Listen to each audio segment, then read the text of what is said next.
This video is about performing a hypothesis test when we're comparing two population parameters. So we'll start out by doing a hypothesis test on two population proportions. Then we'll look at a hypothesis test to compare two population means when the samples are independent. And then finally, we'll look at a hypothesis test to compare two population means when the samples are dependent. So let's start out with proportions. So when we want to compare two proportions, if we want to find out if the proportion of one group is higher than another, or maybe the proportion of one group is different than another or less than another, then it's very similar to the way we performed a hypothesis test for just a single population proportion.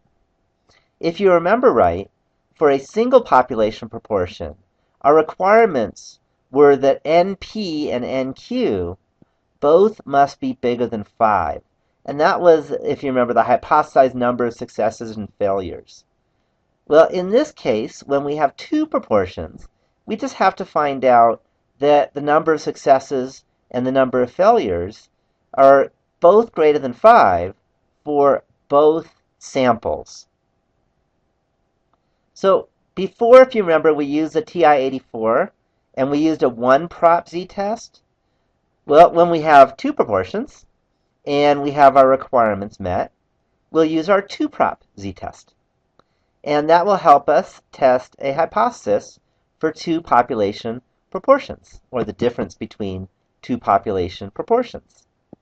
If we want to find a confidence interval for the difference between two population proportions, then we use 2-prop z-int. If you remember, we used 1-prop z-int when it was a single population proportion. So this isn't much of a stretch in terms of how to do it. And we'll see on our calculator in a little bit on how to perform a hypothesis test using the calculator for the difference between two population proportions. So let's get into some of the more difficult aspects of hypothesis testing that we saw when we had a single population proportion or mean. Same idea. So first thing, if you remember, we had that 95% confidence level, or it could be a 90% or 99%, but most of the time it's 95%. And if you remember, what that meant is that if we were in the business of finding confidence intervals, then if you remember, 95% of the time that we found a confidence interval, or 95% of the confidence intervals that we could construct, would actually contain the true population mean or proportion, and 5% wouldn't. Well, similarly, if you have a confidence interval for a difference between means or proportions, then that tells you if you're in the business of creating confidence intervals, so you created many, many, many confidence intervals, then each of those confidence intervals would or would not contain the true population difference between the two proportions, or between the two means. Notice I have means and then proportions. So whatever you're working with, you just have to be consistent. And then 5% of the confidence intervals that you could construct by taking samples of those sample sizes would not contain the true difference between those two proportions or those two means. So we'll see examples in a little bit on how we can do this in kind of real-life situations. But for now, let's continue on. So if the 95% or 90% or whatever confidence level we're looking at, if that confidence interval is, say, A to B, so two numbers like 10 to 20, for example, and if they happen to be both positive or they happen to be both negative, then we can say with 95% confidence that the larger one is certainly going to be bigger than the smaller one with 95% confidence. So what we would say is that not only is the larger one bigger than the smaller one, but it's bigger by somewhere between A and B. So it's a little confusing, and we'll talk about this again with examples, and that'll help a little bit. So the idea is we want to find out how much larger, say, one proportion is than another. And the confidence interval says that the first proportion is between this and that larger than the other. And that's how we're going to interpret the confidence interval. And when I say is, what we really mean is 90% confidence or 95% confident that the larger one is between A and B more than the smaller one. So again, we'll have examples, and that'll help a lot. On the other hand, if A and B are different signs, so if A is negative and B is positive, then you actually don't even know which one's bigger. Because if say you go from -2 to 5, then you could say that the first one might be smaller than the second one by likely as much as 2, and the first one might be bigger than the smaller one by likely as much as 5. And that would be a 95% chance that you'd be between that. That doesn't really tell you anything. So instead, what we usually just say is that if we end up with a confidence interval that goes from a negative number to a positive number, then we'll say that the results are within the margin of error. That's kind of the standard way of talking about it. So let's continue on.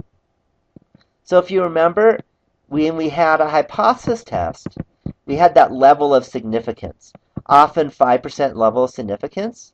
And what that meant is that if the null hypothesis were true, and if we did another study with the same sample size, and if we're talking about two proportions or two means, then we're saying sample size is, as what we just did, then there would be a 5% chance that the null hypothesis would be rejected even though the null hypothesis is true. So another way of saying that is that there's a 5% chance that we have a type 1 error if it is true that the null hypothesis is true. So we'll have more examples on this later. Okay, so if we have a left-tailed hypothesis test, let's take a look at the p-value. We've seen the p-value when we talked about a hypothesis test for a single mean or a single proportion, but you can also talk about the p-value when we have a difference between two means or a difference between two proportions.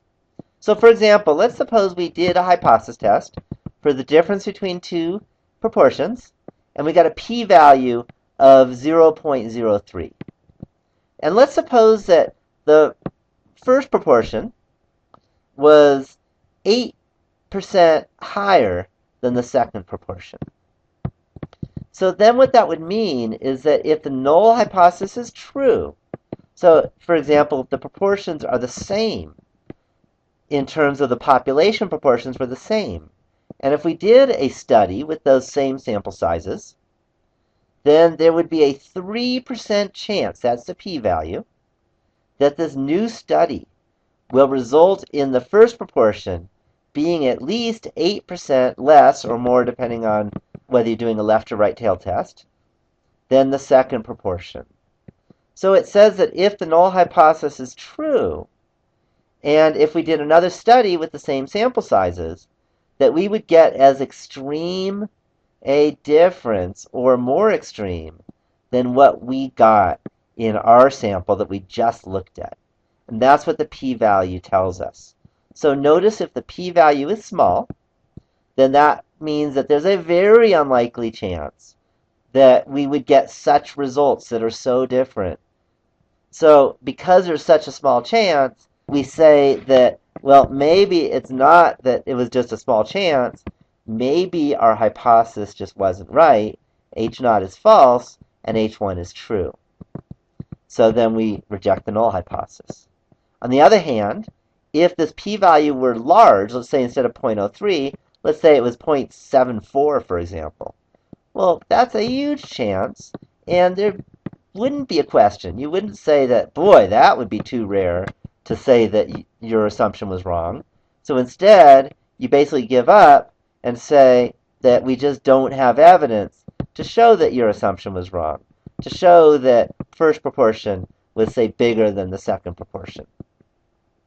So let's continue on. If you have a two-tailed test, then it gets a little bit harder to talk about, but we can still look at it. So if we look at the p-value, let's suppose again that we got a p-value of 0.03. And let's suppose we got a sample difference again between the proportions of 8%. This is just an example, but it helps to understand what's going on.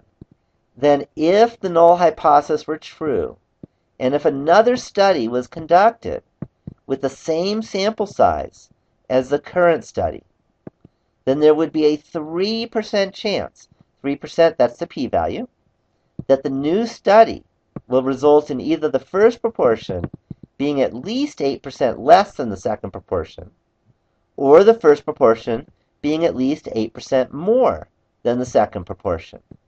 So the idea is that when you have a two-tailed test, that means that the p-value tells you the probability of either being the first larger than the second or the first smaller than the second by as extreme amount as the difference that we got.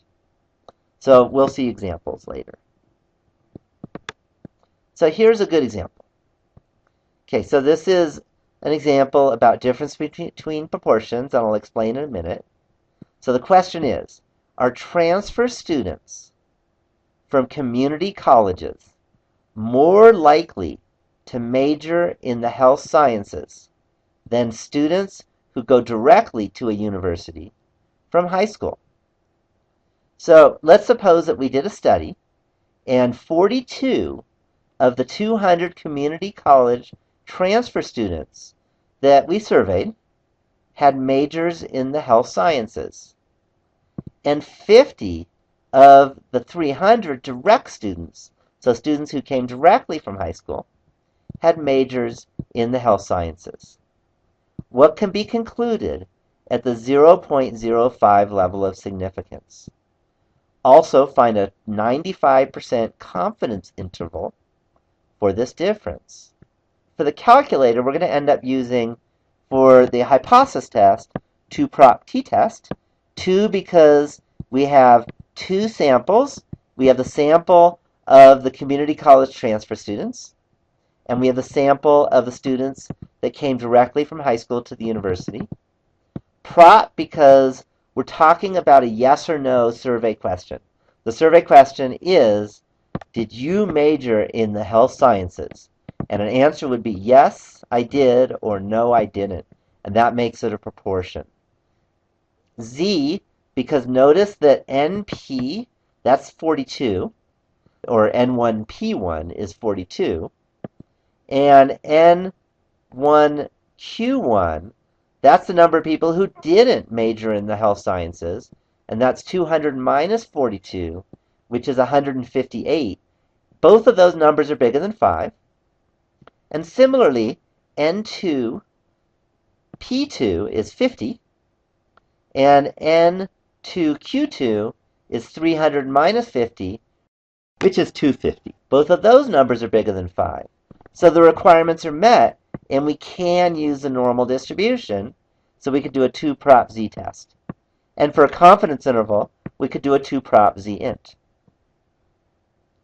So let's take a look and notice that the null hypothesis is H0 P1 equals P2, where P1 corresponds to the population proportion of transfer students from the community college who majored in health sciences. And P2 is the population proportion of direct students who majored in the health sciences. H1 is that P1 is greater than P2 because we want to find out if transfer students are more likely to major in the health sciences. So if they're more likely, then that means a proportion of transfer students P1 who major in the health sciences is greater than the proportion of transfer students P2 who major in the health sciences. So now let's look at all these numbers and see what symbols they represent.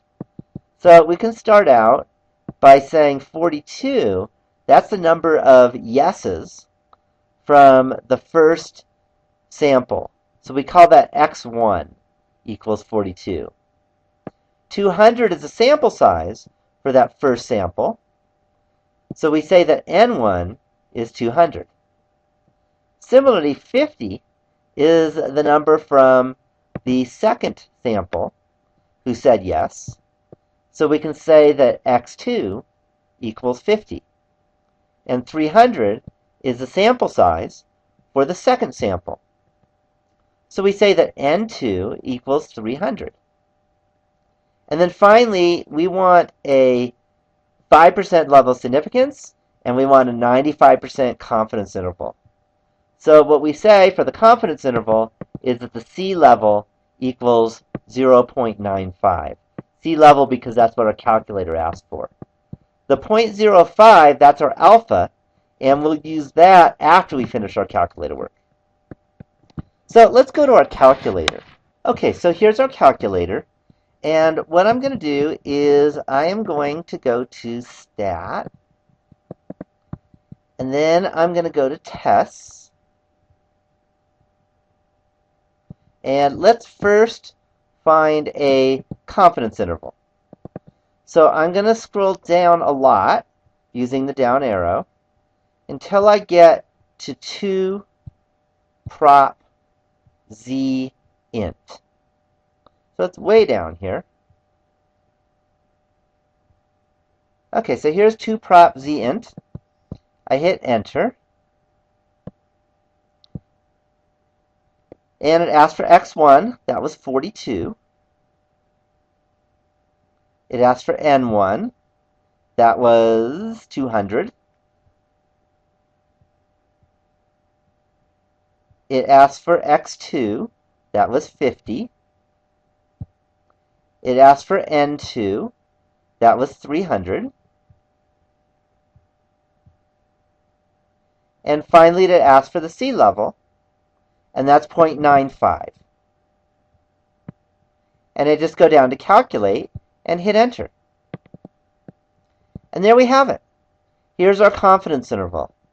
So notice that we have a 95% confidence interval, that the difference between the proportion of community college students who transfer to universities who major in health sciences is between negative 0.03 or so and 0.11 more likely than the direct students right from high school who go to a university to major in health sciences.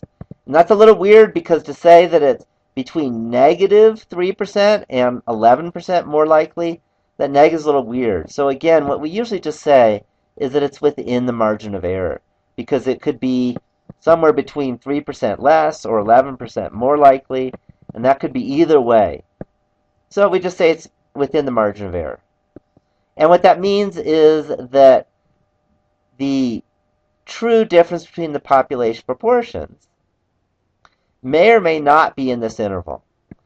But if we did many samples of the same sample sizes, and if we constructed a confidence interval for each of these pairs of samples, then 95% of these confidence intervals would contain the true population proportion, and 5% wouldn't. Notice that each confidence interval would not be just like this one. They would be different numbers. Okay, so now let's move on and do a hypothesis test. The good news is that I can just go to Stat, scroll to Tests, go down to a 2-prop z-test, hit Enter, and then automatically the same numbers that I entered before are still in there. And if you remember, we wanted to see if the first proportion was higher than the second proportion. So I'm going to go to P1 is greater than P2 and hit Enter. Go down to Calculate. and hit enter again. And notice that we have a test statistic, Z, is 1.225 or so, and our p-value is 0.11. Now we are using a 5% level of significance, and we got a p-value of 11%, so it's not all that unlikely, with 5% being the definition of being unlikely, 5% or less.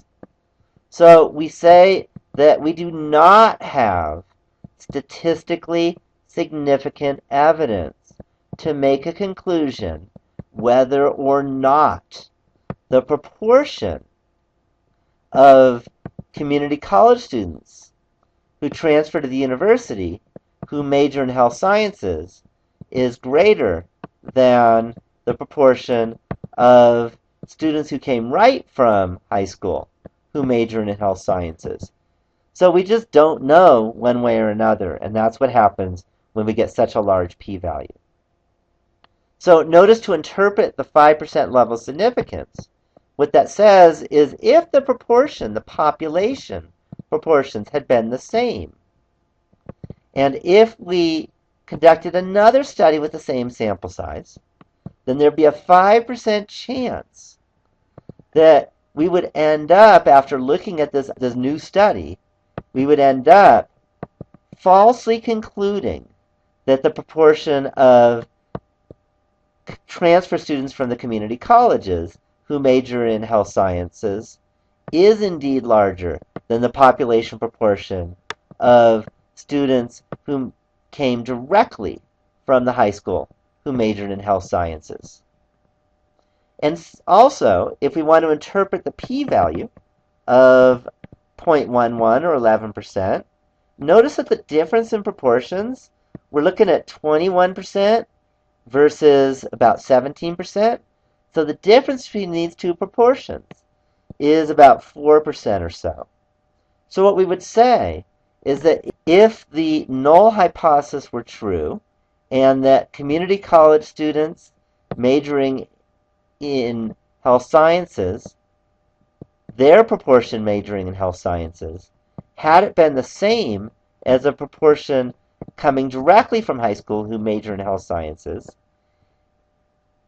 so if we did another study, then there would be an 11% chance that this new study would end up with the proportion of transfer students from community colleges who majored in health sciences to be at least 4% larger in this new study than the proportion in this new study of direct students who majored in health sciences.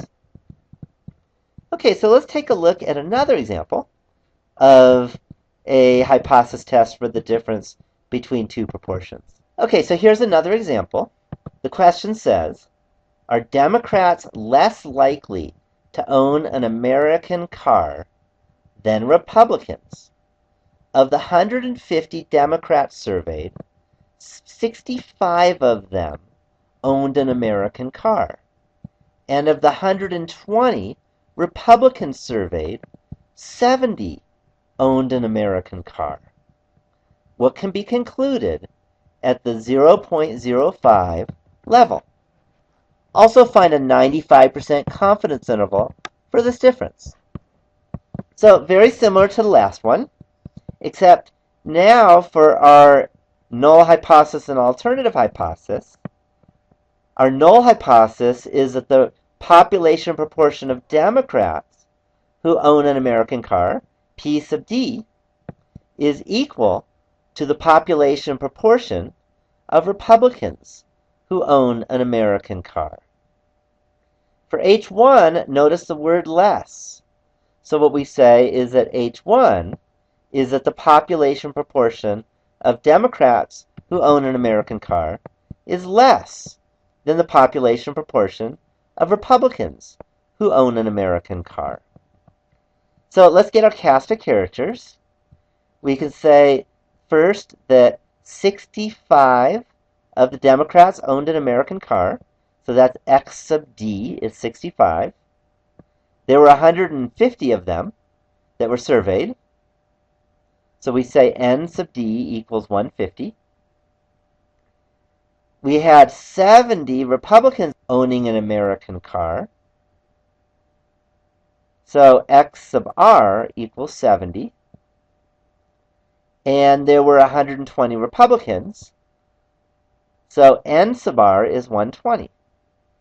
And then finally, we want a 95% confidence interval. So the C level is 0.95. So now let's go to our calculator and crunch out the numbers and get a confidence interval and also test the hypothesis. Okay, so here's the calculator. And once again, I go to Stat, over to Tests, scroll down a lot until I get to the 2 prop Z int. And notice again, X sub D is 65, X sub R is 70. Those are both bigger than 5. That's the N1 P1 and N2 P2 are 65 and 70. And then N1 Q1 is 150 minus 65, and that is 85. And then N2 Q2, that's 120 minus 70, and that's 50. And both of those numbers are bigger than 5 too, which means I really can use the 2 prop Z int, because Z gives you a normal distribution, and we can use a normal distribution because our sample sizes are large enough. So I hit enter. X1 was 65. N1 is 150.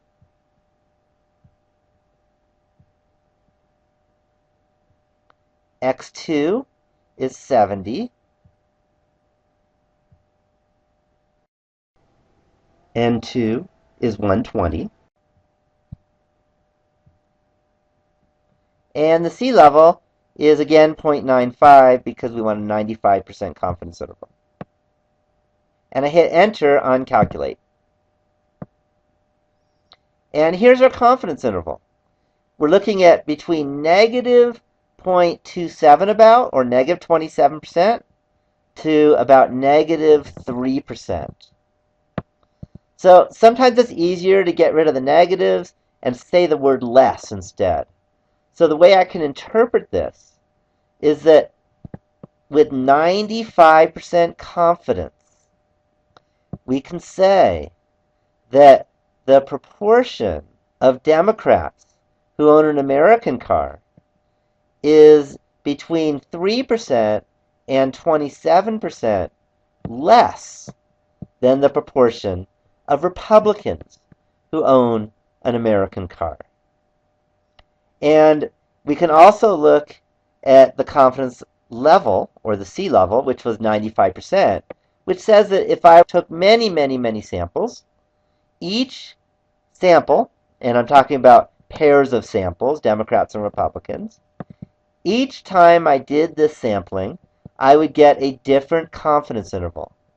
95% of the confidence interval will contain the true population proportion difference, or difference between the two proportions, and 5% of the confidence intervals would not contain the true population difference between the proportions. So now let's perform the hypothesis test.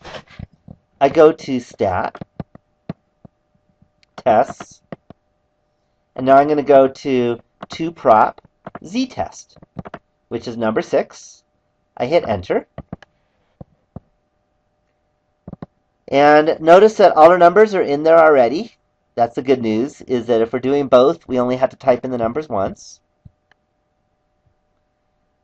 If you remember, our H0 was that the population proportion of Democrats who own an American car was less than the population proportion of Republicans who own an American car. So P1 is less than P2. So I hit enter on less than P2.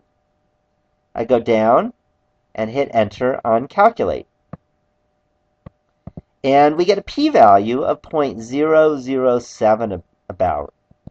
Now, 0.007 is certainly less than 0.05, right? 0.7% chance versus 5% chance. So we have a very small p-value.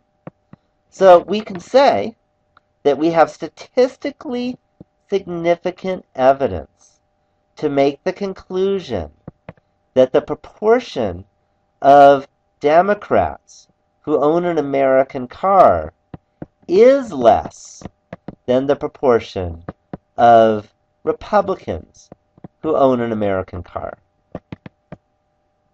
Now, to interpret the p-value, notice that the difference between the proportions that we got were 58% about to 43%, and that's a difference of 15%.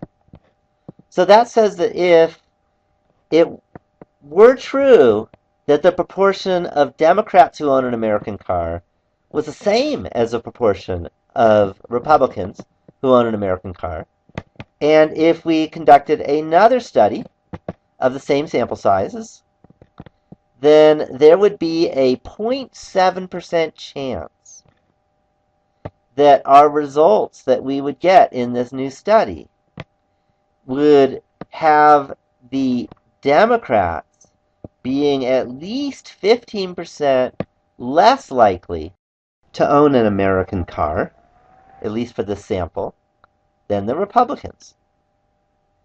And similarly, the 5% level of significance means that if it were true that the proportion of Democrats and the proportion of Republicans who own an American car were the same, and if we did another study of the same sample sizes, then there would be a 5% chance that we would end up falsely concluding that the Democrats were less likely to own an American car than Republicans. And we're talking about population proportion of. So we're talking about all Democrats and all Republicans. So let's move on to talking about the difference between two means. Okay, so here's another example.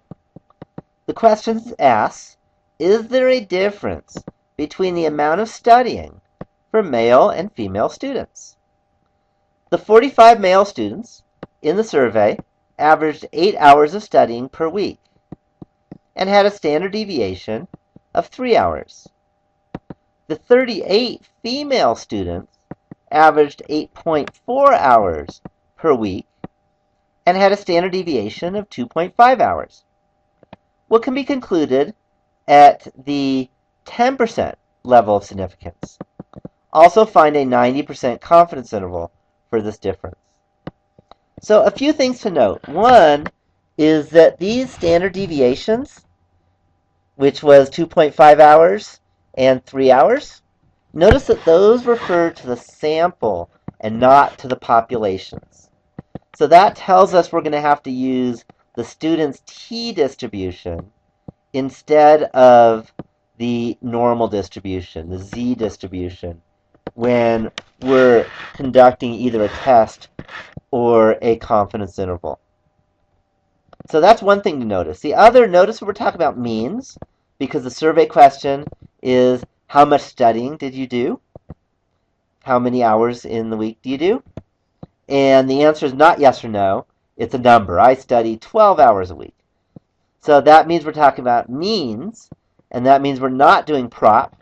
We're doing just two-sample t-test or two-sample t-int. So once we have that, let's find out what is our hypothesis, our null hypothesis, and what is our alternative hypothesis. So for the null hypothesis, we say that mu for the men is equal to mu for the women. Notice it's mu, not x bar, because the hypothesis is always about the population parameter, not about the sample statistic. So we want to find out if there's a difference between the amount of studying. So H1 is mu for the men is not equal to mu for the females.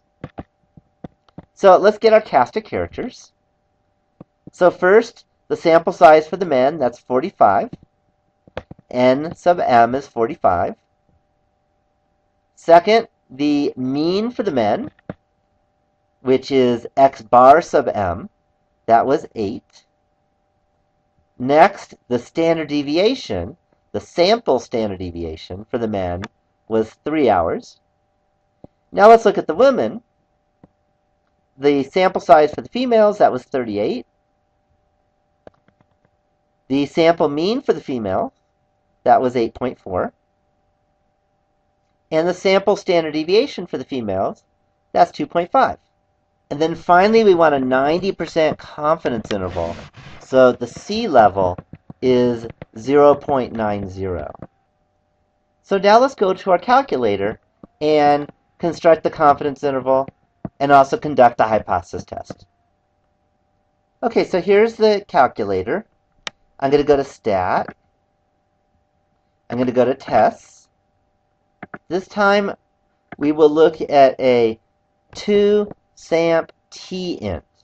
2 samples, t because we don't know the population standard deviations, and int because I want to find out a confidence interval. Notice also, by the way, that we have the sample sizes of 45 and 38. Those are both larger than the sample size that we need in order to conduct these tests, which is greater than 30. So we actually can do a student's t-distribution on this. So I hit enter. Now we have a choice between data and stats. Had we had data, so had we had the answers for those 45 people and the answers for the 38 women, so the 45 men and 38 women, then we would use data and type in those into our L1 and L2. But instead, we have stats. We have statistics given, so I hit enter on stats. Now let's start typing in. X1 bar was 8. SX1 is 3. N1 is 45. X2 bar is 8.4.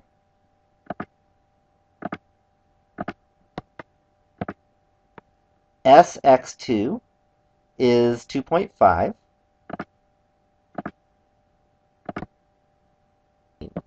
And N2 is 38. And the C level, that was 0.90, a 90% confidence level. So 0.90. And then it asks us if the data is pooled. This is kind of a technical matter. We're not going to work with this at this level, but basically what it says is if you know the standard deviations are the same for the two populations, then you consider them pooled. Pretty much for us, I'm always going to say no to that. It's the more conservative way of handling the statistics. Picture yourself right above a very icy water pool, and you're just going to say no to jumping in. So enter on no, and then go down and hit calculate. So here's our confidence interval. So we have negative 1.405 to 0.60452. So notice that the first number is negative and the second number is positive. When that happens, that means it's possible that women study more on average, and it's also possible and reasonable that men study more on average. And it's just as reasonable to say that maybe the population means for the amount of time studying are the same for men and women. We don't know. All we can really say is that the data is within the margin of error. That's a fancy way of saying we really don't know who's more, who's less, whether they're the same. What we can say, though, also, is that there isn't a huge difference between men and women. Because with the 90% confidence level, our numbers are between negative 1.4 and positive 0.6. Those are pretty close to 0, so there isn't a huge difference between the population mean studying for men and the population mean studying for women. So now let's go and investigate to see if we can perform a hypothesis test for the difference between the mean amount of studying for men and women. So I go to Stat, then I go to Tests. We're going to want a 2-SAMP t-test. 2 because there's men and women, there were 2 samples. T because we don't know the population standard deviations. And test because we want to perform a hypothesis test. So that's number 4. I could hit enter. You can notice here, which is wonderful, is that all the numbers that we put in for the confidence interval are saved into the hypothesis test. 8, 3, 45, 8.4, 2.5, and 38. So I could just scroll down a lot. Now we want to find out if there's a difference between men and women. So mu1 is not equal to mu2, and hit enter on that. Again, no to pooled. And just hit calculate. And here it is. We have the p-value is 0.51 about. That's a huge p-value. That tells us we absolutely have statistically insignificant evidence or insufficient evidence to make a conclusion about whether there's a difference in the population mean amount of studying for men and women. If you have a 50% chance or a 51% chance of not being right in your conclusion, then you're not going to make that conclusion. And that's why we say we have insufficient evidence. So this means we don't know whether the population mean amount of studying is higher for men, higher for women, the same. We really just don't know anything with a p-value of around 0.51. So now let's go on to another example. Okay, so here's another example. And the question states, are tips better on Saturdays compared to Fridays? Pretty important if you're a waiter or waitress. A waiter looked at 32 tips from Fridays and found the mean to be 18% and the standard deviation 2.5%. For the 35 Saturday tips, the mean was 19% and the standard deviation was 3%. What can be concluded at the 5% level of significance, and also find a 95% confidence interval for this difference? Notice that just because we're given percents does not mean we're talking about proportions. This is about a difference between two means because the survey questions are how much was your Saturday tip? And also another survey question would be how much was your Friday tip? And an answer might be, my tip was 19%. Notice there's a number. It's not yes or no. It's not did you get a tip, but how much was your tip? So we're talking about, again, a difference between two means. So the null hypothesis is that mu for Fridays is equal to mu for Saturdays. And the alternative hypothesis, since we want to find out if Saturdays are better than Fridays, that's the same thing as Fridays being less than Saturdays, is that mu for Fridays is less than mu for Saturdays. So now let's write down our cast of characters. So first we can say that the sample size n sub f, sample size for Fridays, was 32. The sample mean for Fridays, x sub f bar, was 18. I'm going to not convert it to decimals. I'll just call it 18 and let my units be percentages. The standard deviation for Fridays was 2.5 or 2.5. Notice that's s sub f because we don't know the population standard deviation. This 2.5 refers to the 32 tips. The sample size for Saturdays was 35. And the sample mean for Saturdays was 19. And finally, the sample standard deviation for Saturdays was equal to 3%, or 3. And our sea level is 95% or 0.95.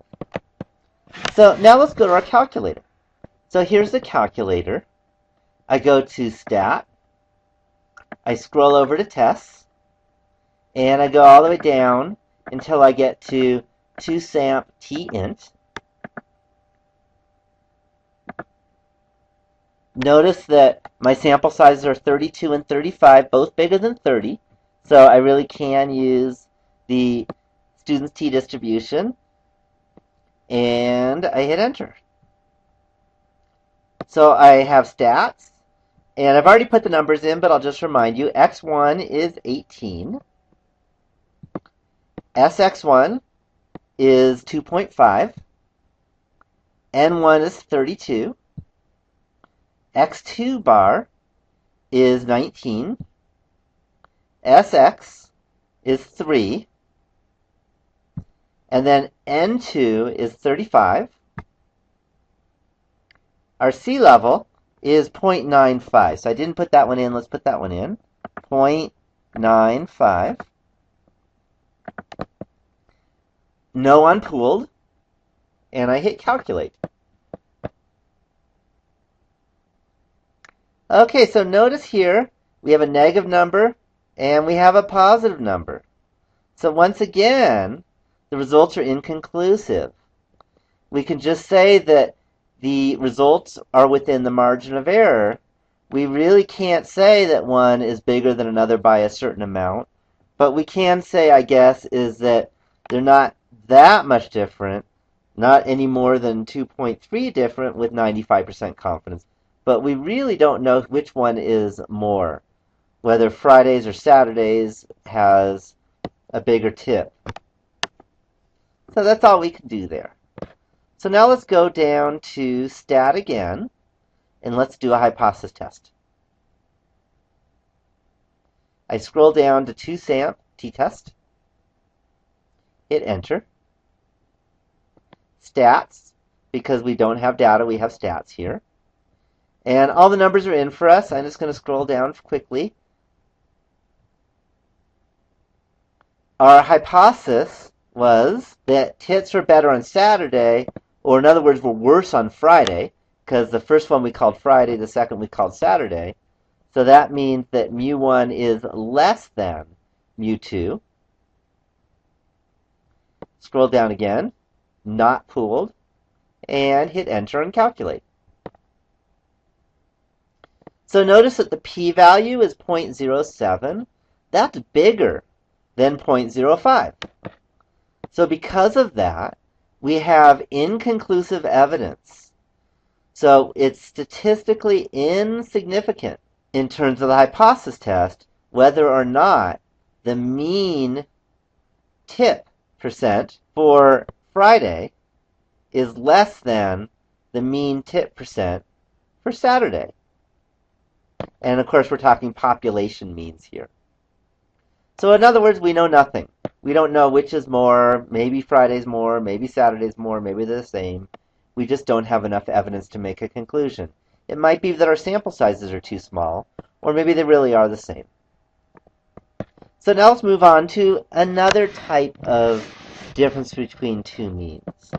What we've seen already is comparing two samples where they are independent. In other words, that Friday tip we looked at really had nothing to do with the first Saturday tip we looked at. But sometimes you want to have dependent samples. And in fact, if you can, it's always better to do a dependent sample test. Sometimes we call that a paired test. So two samples are called dependent or paired if there is a pairing between the corresponding data entries of the two samples. The variables must be quantitative, and subtraction must make sense. So typical pairing happens when you're doing before and after studies. So you're looking at somebody's answer before they did something and then after they did something, and then you can compare the before and after. Also twin studies. If you're looking at identical twins, and we have maybe 10 sets of identical twins, then you could do a paired study. Okay, and if you have over 30, then you can really do a paired study, and not worry about the normal distribution. Also, sometimes if you're going to do a comparison of two locations, but at many different times. So, for example, if you're doing weather on January 1st for two places, and then January 2nd for two places, etc., then those are paired also. So let's take a look at an example. So a study was done to see if Kirkwood, that's a ski resort, receives more snow on average than Heavenly. That's another ski resort, both in the Tahoe area. The snow amounts in inches received for 8 randomly selected storms was tabulated. What can be concluded at the 0.05 level of significance? Let's assume that we have a normal distribution. If we don't have a normal distribution, you really can't say much of anything because our sample size is so small. So here's a table of values. So in this case, we're given data. And we are given 8 different days. So you could think of this might be January 1st and maybe January 8th, once a week or something like that. And they wanted to find out how much snow each of them has. So on the first day, Kirkwood had 11 inches, and Heavenly had 10 inches. And on the second snow event we might want to look at, Kirkwood had 6 inches and Heavenly had 8 inches. All the way up till the 8th snow event that happened.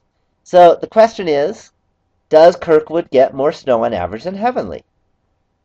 So in particular, the hypotheses are that mu sub d, this is h naught, mu sub d equals 0. So instead of individually looking at the means, what we can do is we can look at the mean difference, where the first difference is 11 minus 10, which is 1. The second difference is 6 minus 8, which is 2, and so on. So we're going to look at all the differences. So if Kirkwood on average receives the same amount of snow as Heavenly on average, then the difference should be 0. So mu sub d equals 0. On the other hand, what we want to find out is, does Kirkwood receive more snow on average than Heavenly? If that were true, then Kirkwood minus Heavenly should be a positive number. So H1 is that mu sub d is greater than 0. So for the calculator, what we're going to end up doing is typing in L1 minus L2, and we're going to store that into a new column called L3. Then we could just do one sample, because it's the sample of differences. We could do t-test, and if we wanted a confidence interval, you could also just do t-interval. So now let's take a look and play around with the calculator. Okay, so here's the calculator. And what I'm going to do is I'm going to go to Stat, and then I'm going to go to Edit, and I'm going to clear out L2, and then I'm going to clear out L1. Remember, you go up to L1, you hit clear and hit enter. And I'm just going to type in the Kirkwood data for L1 and the Heavenly data for L2. And it's really important you do it in order, because notice that we have first day, second day, third day, etc. So we have 11, enter 6, enter 38, enter 22, enter 16, enter 20, enter 18, enter 9. Then we move over to L2. We had 10, enter 8, enter 25, enter 14, enter 12, enter 16, enter 24, enter, and finally 2, enter. So now what I'm going to do is I'm going to quit. I hit second, quit. Then I go second, L1, minus second, L2. Then I hit this STO button. And I store it into second, L3, and hit enter. So notice it gives us all the differences. So now I can go to Stat, and I can go over to Tests, and I just want a t-test. I don't know any standard deviation, and now I only have one variable, the variable of differences. So I hit Enter. I don't want stats, I have data here. So I hit Enter on data. I use the down arrow. Mu naught is 0, because our hypothesis is that mu sub d equals 0. Our list is not L1, it's L3.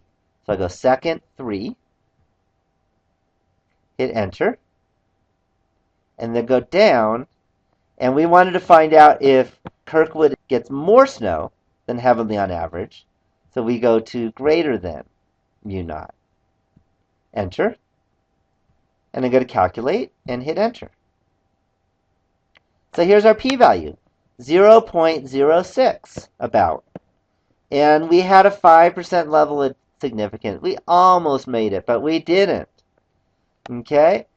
So notice that one big reason why we may not have been able to project the null hypothesis is that we only had a sample size of 8.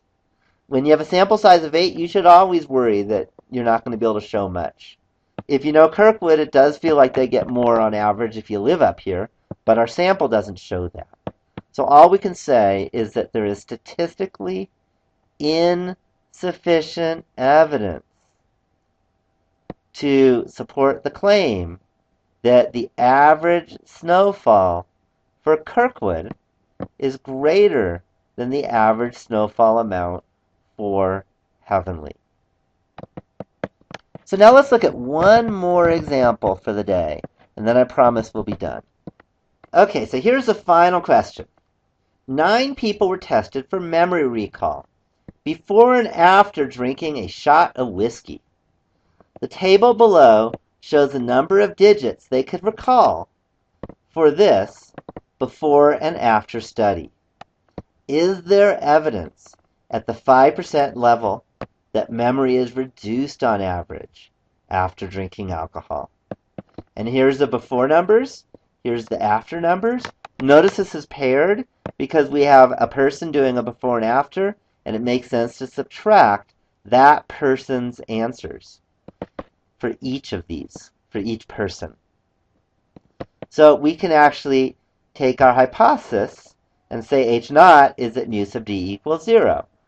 Okay, that would mean that if whiskey doesn't have anything to do with memory, then the mean before should be the same as the mean after. H1 is that mu sub d is greater than 0, because the idea is that memory recall should be better before you drink than after you drink. So that means before minus after should be positive. So now we can go right to our calculator. Let's do that. Okay, so here's the calculator. So I'm going to go to Stat, Edit,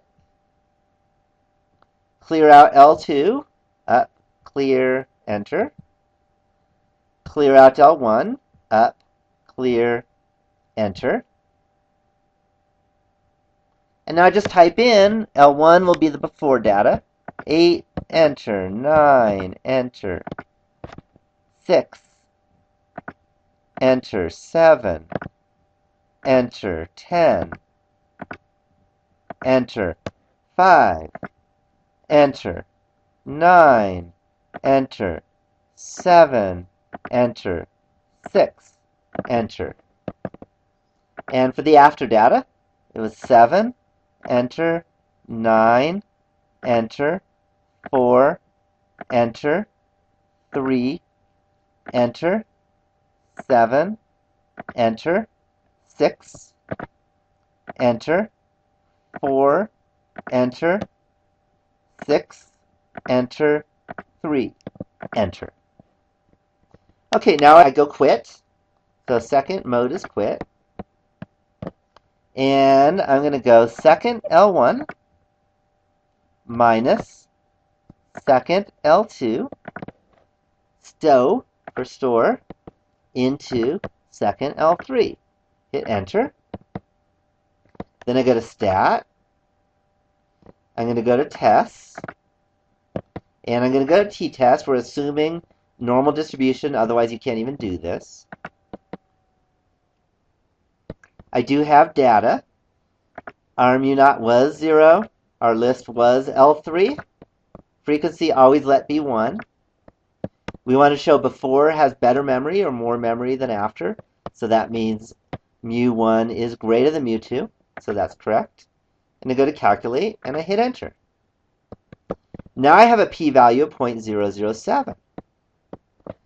So what we can say is that there is statistically significant evidence to support the claim that the mean number of digits people can remember before they drink a shot of whiskey is greater than the population mean number of digits that people can remember after drinking a shot of whiskey. So that's the end of this video, and hopefully you were able to figure out and understand all of the different tests we did, the difference between proportions, the difference between means with independent samples, and the difference between means with dependent samples. And if you do have questions, please ask your instructor. If it's me, please ask me. If you're watching this from another instructor, make sure you ask that instructor also, and we'll be happy to help you out. So have a good night, good morning, good day, whatever it is, and enjoy hypothesis testing. Thank you very much.